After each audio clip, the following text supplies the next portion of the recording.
ஒருத்தன் கேள்வி கேட்கிறான், யாரு? சங்க பரிவாரங்கள். மதுவிலக்கு கொள்கை வேணுங்கிறாரு தேசிய அளவுல, கல்வி கொள்கை வேணாங்கிறாரு தேசிய அளவுல. ரெண்டுக்கு வேறுபாடு தெரியல. மதுவிலக்கு கொள்கை வேண்டும், மதுக்கடைகள் வேண்டாம் என்பதில் நல்ல நோக்கம் இருக்கிறது. தேசிய கல்விக் கொள்கையில் தீய நோக்கம் இருக்கிறது. நீ சனாதனத்தை திணிக்க கொல்லைப்புற வழியாக வருகிறாய், மும்மொழி திட்டத்தை திணிக்க கொல்லைப்புற வழியாக வருகிறாய். அதனால் எதிர்க்கிறோம். ரெண்டுக்கு வேறுபாடு இருக்கு. சுடுறவனுக்கு தண்ணி வேணும், பறை அடிக்கிறவனுக்கு தண்ணி வேணும், குடிச்சாதான் அவன் அந்த வேலையை செய்ய முடியும்.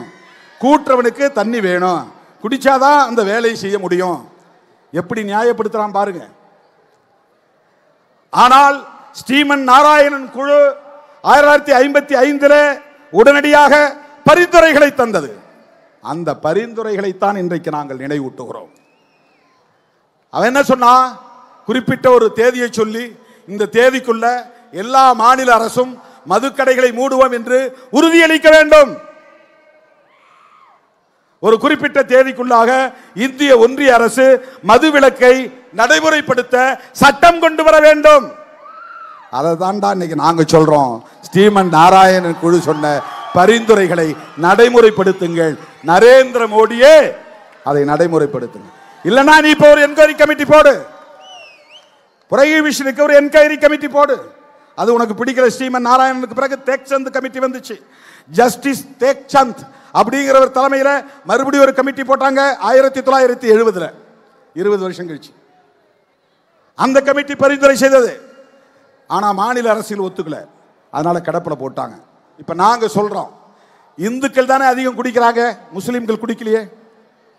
கிறிஸ்தவர்கள் குடிக்கலாம் ஒருவேளை, இஸ்லாமியர்கள் 99% பேர் குடிக்கிறது இல்லை எனக்கு தெரிஞ்சு.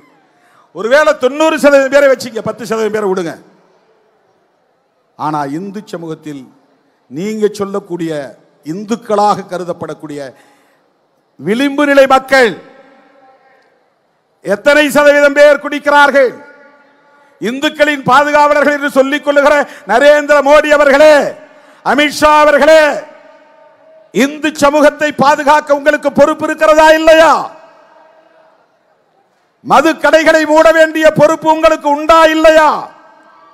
மாநில அரசுகளே முடிவு செய்யட்டும் என்றால் ஒருபோது முடிவு செய்ய மாட்டார்கள். நீங்களே ஒரு முடிவை செய்யுங்கள். தேசிய அளவிலே மதுவிலக்கு சட்டம் கொண்டு வாருங்கள். அதை நடைமுறைப்படுத்தலனா, இப்ப NEP நடைமுறைப்படுத்தலனா ஃபண்டை நிறுத்துற. ஒருத்தன் கேள்வி கேட்கிறான், யாரு? இந்த சங்க பரிவாரங்கள். மதுவிலக்கு கொள்கை வேணுங்கிறாரு தேசிய அளவில், கல்வி கொள்கை வேணாங்கிறாரு தேசிய அளவில்.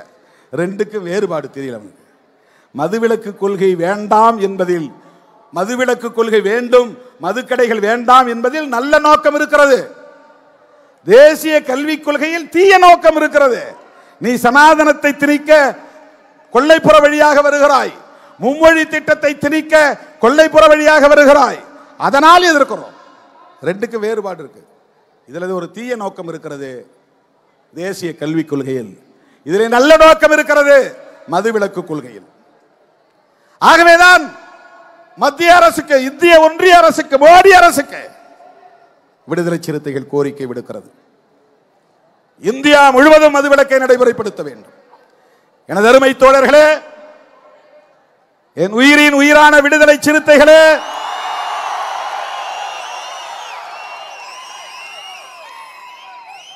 நீங்களும் இதிலே உறுதியாக இருக்க வேண்டும்.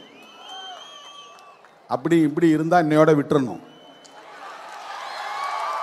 பெண்கள் உறுதியாக இருக்க வேண்டும். வீட்டில் சண்டை பிடிங்க, குடிச்சிட்டு வந்தா சோறு இல்லைன்னு சொல்லுங்க. குடிச்சிட்டு வந்தா சோறு இல்லை, வெளியே போ. பெண்கள் இந்த யுத்தத்தை தொடங்க வேண்டும், வீட்டில் இருந்து தொடங்க வேண்டும்.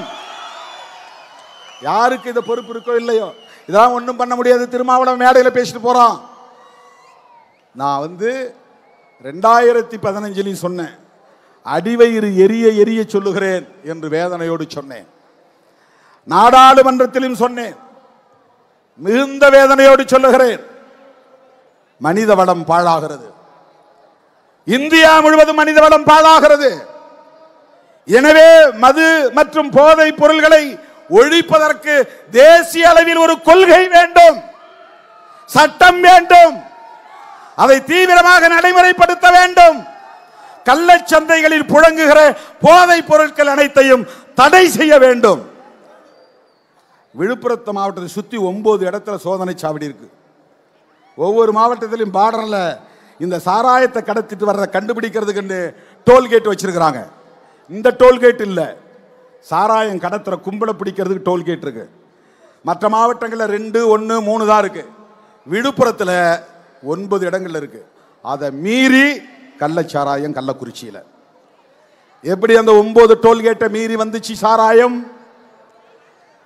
எப்படி எக்கியார் குப்பத்திலே மரக்காணத்திலே மெத்தனால் வந்தது?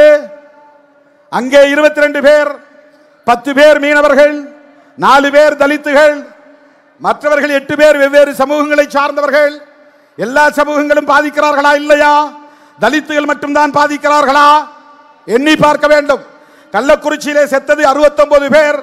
69 பேரிலே 15 பேர் பழங்குடி மக்கள், இஸ்லாமிய குடும்பத்தை சார்ந்தவர்கள் சிலர், 10க்கும் மேற்பட்டவர்கள் வன்னியர் சமூகத்தை சார்ந்தவர்கள்.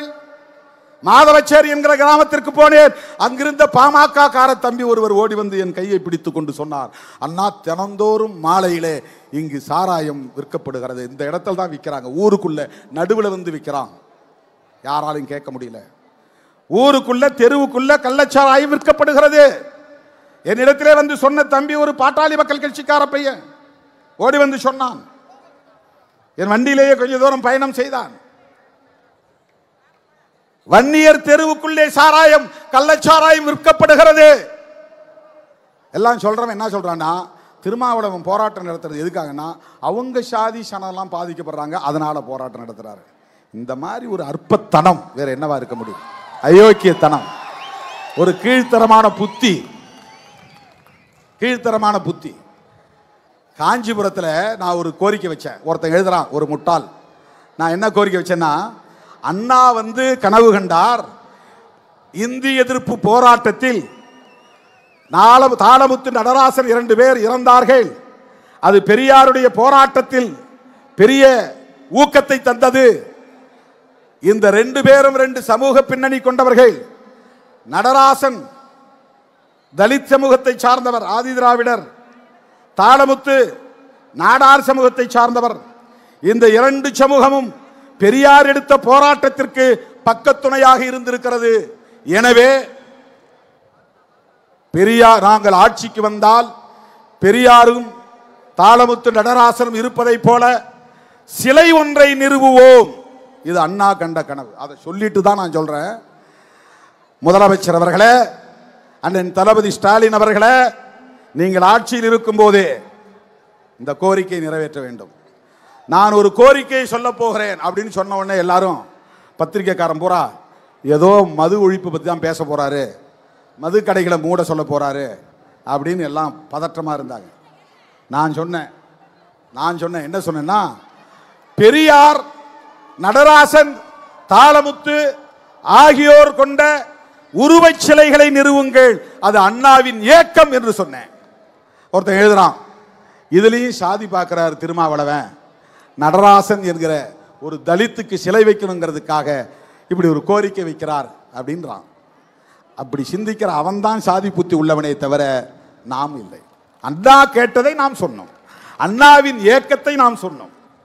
இந்த போராட்டத்தை நாம் முன்னெடுத்திருப்பது பெரியார், அம்பேத்கர் போன்ற மாமனிதர்களின் கொள்கைகளை உள்வாங்கி இருப்பதனால் ஏற்பட்ட தாக்கம், அவ்வளவுதான். ஐயன் திருவள்ளுவனுடைய அரசியலை உள்வாங்கி கொண்டதனால் ஏற்பட்ட தாக்கம், ஐயா வைகுண்டரை படித்ததனால், நாராயணகுருவின் போதனைகளை உள்வாங்கியதனால், வள்ளலாரை வாடிய பயிரை கண்டபோதெல்லாம் வாடினேன் என்று சொன்னாரே, அந்த வள்ளலாரை ஓரளவுக்கு உள்வாங்கி இருப்பதனால் மது வேண்டாம் என்கிறோம். எனவே மாண்புமிகு முதல்வர் அவர்களுக்கு லட்சோப லட்சக்கணக்கான விடுதலை சிறுத்தைகளின் சார்பில் விடுக்கிற வேண்டுகோள், எங்கள் தீர்மானங்கள் அனைத்தையும் கோரிக்கைகளாக ஏற்று அவற்றை நடைமுறைப்படுத்துவதற்கு முன்வர வேண்டும். இந்திய ஒன்றிய அரசுக்கு நாங்கள் விடுக்கிற வேண்டுகோள், தேசிய அளவில் மதுவிலக்கு கொள்கையை வரையறுத்து தேசிய மதுவிலக்கு சட்டம் ஒன்றை கொண்டு வர வேண்டும். இந்த 2 கோரிக்கைகளையும் வலியுறுத்தி அடுத்தடுத்து நாம் டிஜிட்டல் சிக்னேச்சர் கேம்பெயின் எடுக்கிறோம். ஆன்லைன் மூலமா கையெழுத்து இயக்கம் தொடங்கி வச்சேன்ல, அதுதான். அதற்கடுத்து கிராமப்புறங்களில் இன்றைக்கு நீலம் சிவப்பு சீருடை அணிந்து வந்த பெண்கள் லட்சக்கணக்கிலே, ஏறத்தாழ 2 லட்சம் மகளிர் இந்த மாநாட்டுக்கு வந்து உட்கார இடமில்லாமல் திரும்பி போயிருக்கிறார்கள். அவர்கள் கிராமந்தோறும் மதுவிலக்கு மகளிர் குழுவை உருவாக்க போகிறோம். மதுவிலக்கு மகளிர் குழுவை உருவாக்க போகிறோம். அந்த மகளிர் குழு அந்த கிராமத்தில் மதுவை ஒழிப்பதற்கு என்னென்ன செயல் திட்டங்களை வரையறுக்க வேண்டும் என்பதையும் இந்த இயக்கம் முன்னெடுக்கும் என்பதை சொல்லி என் அழைப்பை ஏற்று ஓடோடி வந்த என் உயிரின் உயிரான விடுதலை சிறுத்தைகள் அனைவருக்கும்,